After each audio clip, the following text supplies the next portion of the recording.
So let's get started with introductions, and I'll call your names if you want to say your name, what university you're with, and what profession you're studying to be in.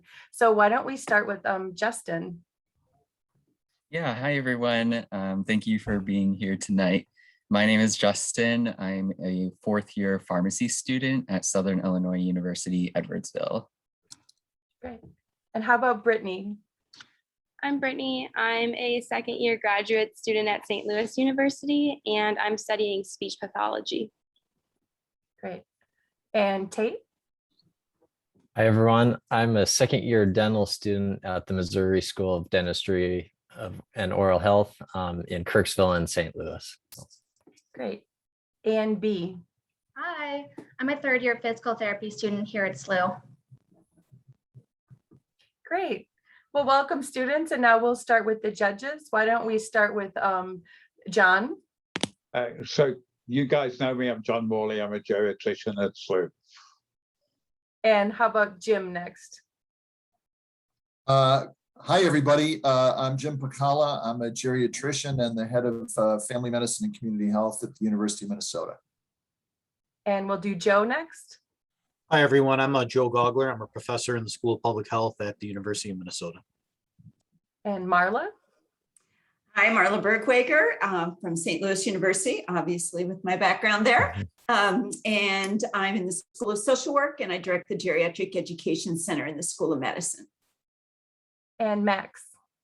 Hi, everyone. Max Subatsky. I'm program director in medical family therapy here on SLU at the North Campus. Good to see all of you. And I'm Chris Talley. I'm one of the judges. I'm in the School of Nursing and the University of Minnesota. I'm also a geriatric nurse practitioner. We also have on here Teresa Schicker, who is our program director, who is helping us run all the behind the scenes operations. We also have Sarah Engstrom on here, who's helping with the Zoom recording and the Zoom functioning. So we thank them for their help. So with that, we will let the team get started with their presentation. So I'll let Teresa and Sarah guide you through that, but you should be able to share your screen and then speak as you need. Yeah, so I wanted to check which of you, oh, Justin, you're going to be sharing screen. Okay, great. We've got that set then. Wonderful. I will set the timer. Go ahead and start. All right, good evening. We're happy to be here for the 2021 Interprofessional Geriatric Case Competition.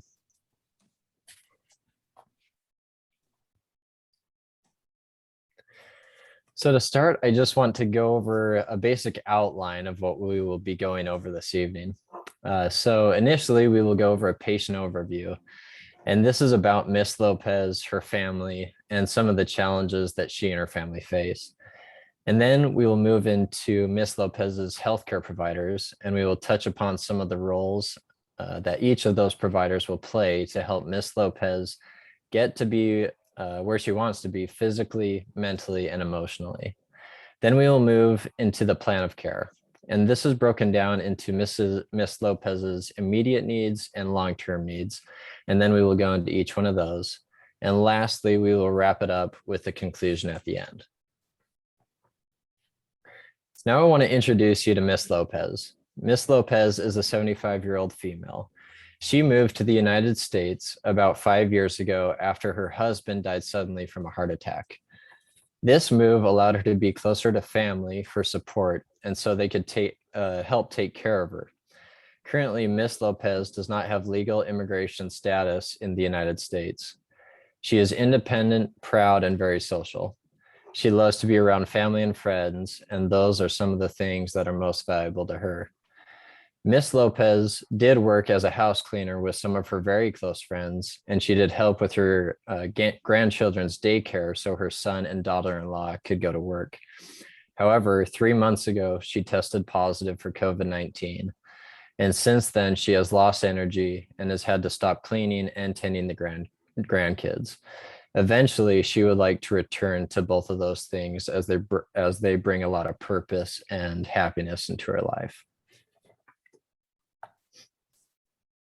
Now I will introduce you to some of Miss Lopez's family.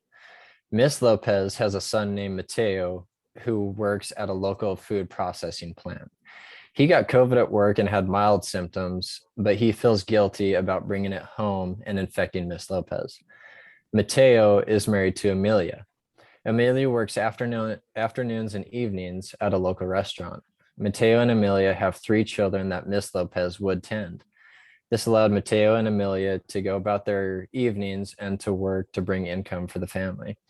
However, with the diagnosis of COVID-19, Miss Lopez has had to stop tending those children because of her lack of energy. Miss Lopez also has a daughter that is a registered nurse that lives 3 hours away in an urban area with her husband and their 2 teenage daughters. Once again, Miss Lopez has not seen this family for some time because of fear of spreading COVID-19 to them. She does not want to harm them in any way or cause them any inconvenience. Okay, so now going into a brief case overview. As Tate has explained earlier, Miss Lopez did test positive for COVID-19 about 3 months ago, and she felt that she could just recover at home, so she didn't seek any treatment for it. So as a result, along with a lot of other healthcare factors, she experiences fatigue, low energy, some headaches, as well as some body aches. And she has also had some falls, 2 of them actually, within the last month, as well as losing 12 pounds in the last 3 months due to her poor appetite. And currently, she lives in a small rural agricultural community, and her diagnosed problems include type 2 diabetes, high blood pressure, and then class 2 obesity due to her BMI of 31.8. So we'd like to get into integrating her own personal goals as well as her healthcare team's goals. So up here we have Miss Lopez and her personal goal, which is to return to working part-time and provide after-school care for her grandchildren. And to support her personal goal, we have her family in the second tier. So her family members' goals include to improve her Miss Lopez's health so she can live comfortably and spend time with her family in a safe manner. And then finally, to support both her family and Miss Lopez herself, we have the healthcare team's goals.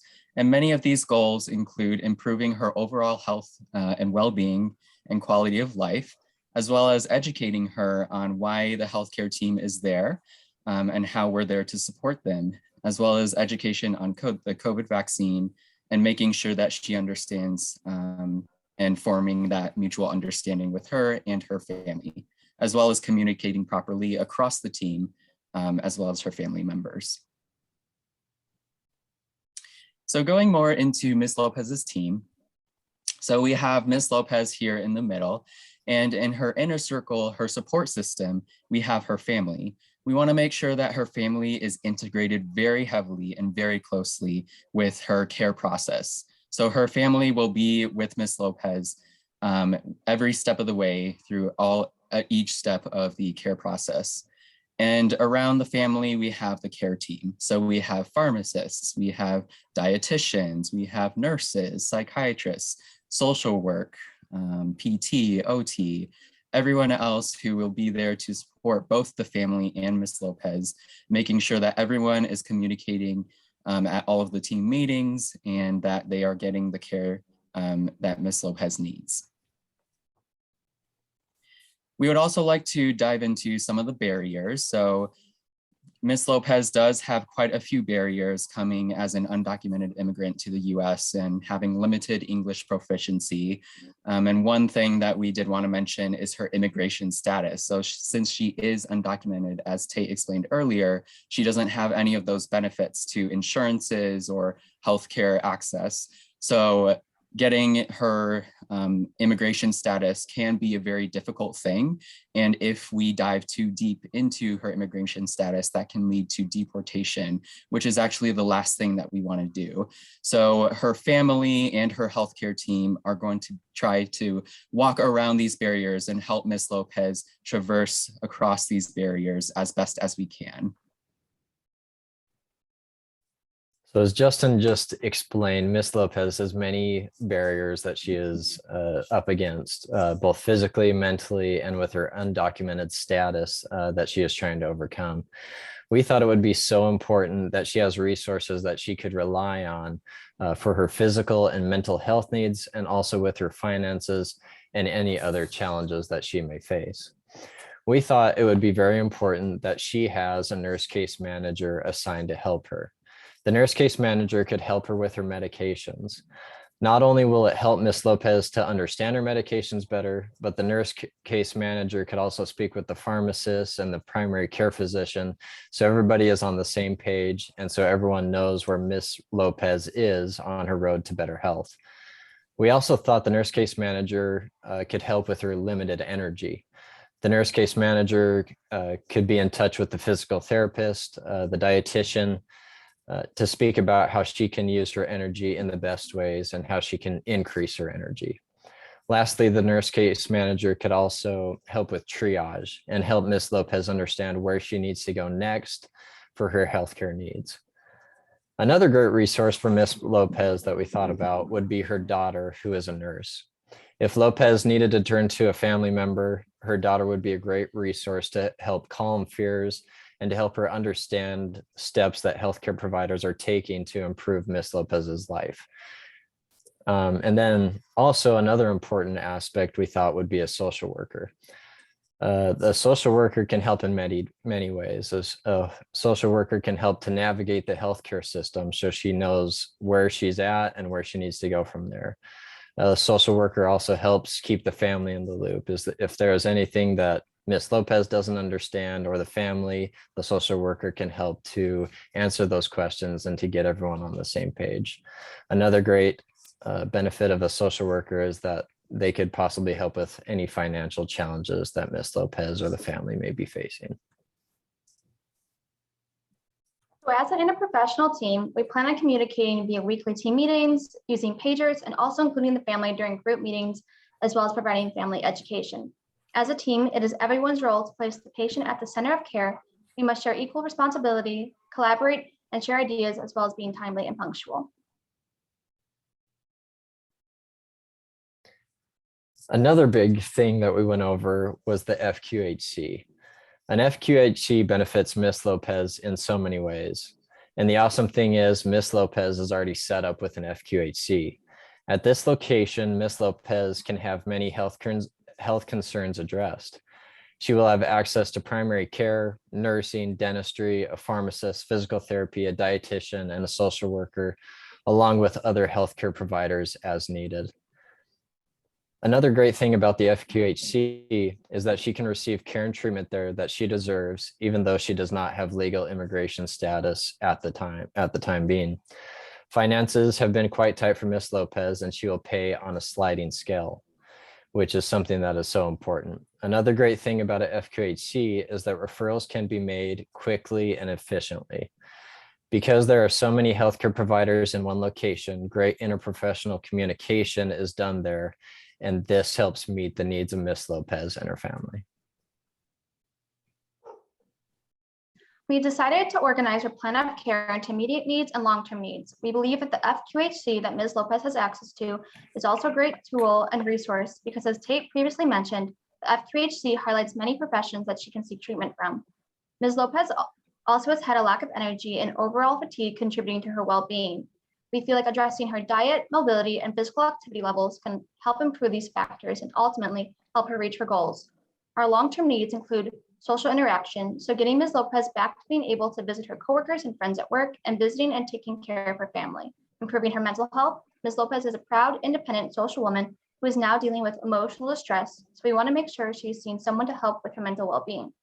We believe that vaccine education is an important factor to include because Ms. Lopez had and still has COVID, and we want to ensure that she is taking all safety precautions so she doesn't get future illness and spread the disease. Ms. Lopez's daughter, who is a nurse, has the COVID vaccine, so we will suggest that she talk to her mom and brother, Mateo, about the effectiveness of the vaccine and how it is safe. We believe additional areas to address are dentistry, speech and language, and overall symptom management to ensure Ms. Lopez is receiving all aspects of care to help reach her goals. We think that financial stability and legal stability are also big factors in her care, as her monthly income is very low and she does not have any credit working towards or qualifying her for Medicare or Social Security. So now we're going to go into our first immediate need, Ms. Lopez's nutrition. So prior to COVID, Ms. Lopez